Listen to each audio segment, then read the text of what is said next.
नाज़रीन कराम,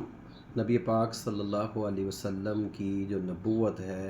वो आलमगीर है और आपकी शरीयत भी, आपका दीन भी आलमगीर है। क़यामत तक ये दीन कायम रहेगा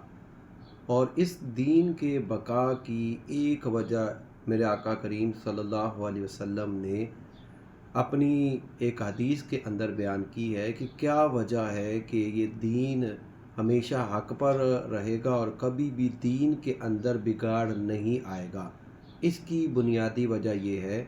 कि दीन इस्लाम के अंदर ऐसा नहीं हो सकता कि पूरी की पूरी उम्मत गुमराही पर, गलत नज़रिए पर कायम हो जाए, बल्कि मेरे आका करीम सल्लल्लाहु अलैहि वसल्लम ने अपनी उम्मत का एक ख़ासा बयान किया है।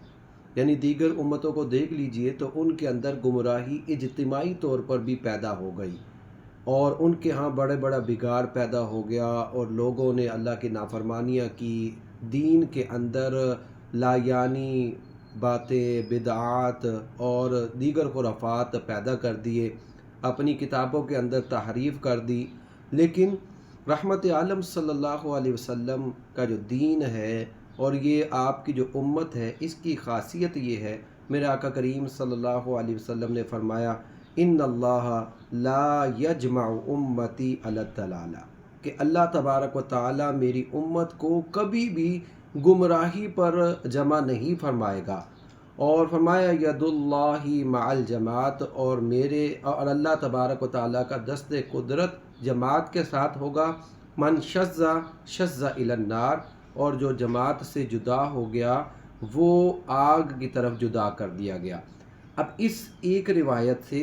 एक हकीकत पता चल जाती है, रहमत आलम सल्लल्लाहु अलैहि वसल्लम की उम्मत मिन हैसुल उम्मत सारी की सारी गुमराही हो जाए और सारी की सारी दीन छोड़ दे और सारी की सारी शिरक के अंदर मुब्तला हो जाए, ऐसा नहीं हो सकता। तो मालूम क्या हो गया कि रहमत आलम सल्लल्लाहु अलैहि वसल्लम की जो मेजॉरिटी होगी आपकी उम्मत की, वो हक पर कायम रहेगी। अब जो इनसे जुदा होगी वो जो है वो फ़िरका होगा, और इस फ़िरके को अगर दूसरी हदीस से हम देखें, उसके तनाजुर में देखें, तो मेरे आका करीम सल्लल्लाहु अलैहि वसल्लम ने फरमाया कि बनी इसराइल 72 फ़िरक़ों के अंदर मुब्तला हो गए थे और मेरी जो उम्मत है अन करीब 73 फ़िरक़ों में मुब्तला हो जाएगी। इनमें से एक फ़िरका हक पर होगा और 72 जहन्नम के अंदर होंगे। तो अब देखिए, जमात जो होगी, मुसलमानों की मेजॉरिटी, वो हक पर होगी और जो जमात से अलहदा होगी वो गुमराही पर होगी। तो इस एतबार से हिदायत वाली जमात जो होगी, यानी जो लोग हिदायत पर हैं और जो गुमराही पर हैं, उनका इन दोनों हदीस के एतबार से हम मुआजना कर सकते हैं कि जो जमात के साथ है वो हक पर है, पर इसके अलावा सारी बिदात पर है।